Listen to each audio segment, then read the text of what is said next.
Hello and welcome to The Update. I'm Michelle Stevenson. Well, the PM says the vast number of pro-Palestinian protesters on the Harbour Bridge shows the level of concern about what is happening in Gaza. 90,000 people were able to march on the Sydney landmark after the Supreme Court gave the event the green light. Jewish groups, though, claim the demonstration ignored the plight of Israeli hostages. But Anthony Albanese says people have a right to express their views about what is a very complex issue. To me, the important takeout was that it was peaceful. What I don't support is when there have been breaches of the peace, which has occurred in the past. But what we saw yesterday was a peaceful demonstration. While the opposition doesn't think demonstrators should have been allowed to take over a key landmark, Liberal leader Susan Lee agrees with the sentiment but says it should not have been on the bridge. 1,000 emergency workers diverted at the last minute to help people stay safe in the pouring rain walking across the Sydney Harbour Bridge. It's not reasonable that we have protests that shut down a major arterial route. It's not reasonable that we throw Sydney into chaos. The federal government, meantime, will provide an additional $20 million in aid to Gaza. The extra funds will take Australia's total contribution to more than $130 million.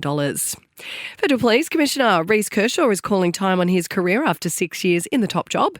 Deputy Chrissy Barrett has been named as his successor, making her the AFP's first female commissioner. And Tourism Australia is doubling down on their commitment to luring international travellers down under.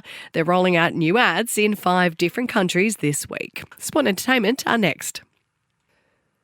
To sport, one of the last original GWS players from 2012 has announced his retirement, Callan Ward, calling time on his 267-game career at the Giants.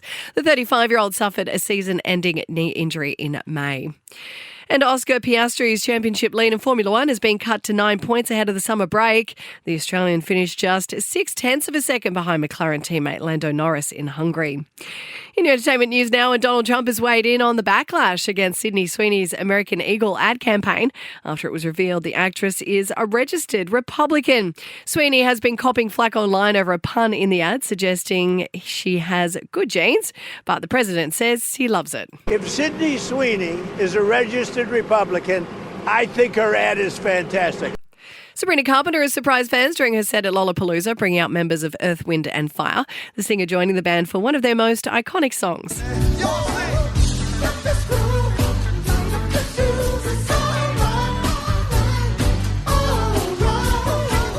And Jessie J has been hospitalised weeks after her breast cancer surgery, the singer recovering from what's believed to be an infection. And that's the latest from the Nova Podcast News team. We'll have another episode of the podcast for you tomorrow. I'm Michelle Stevenson.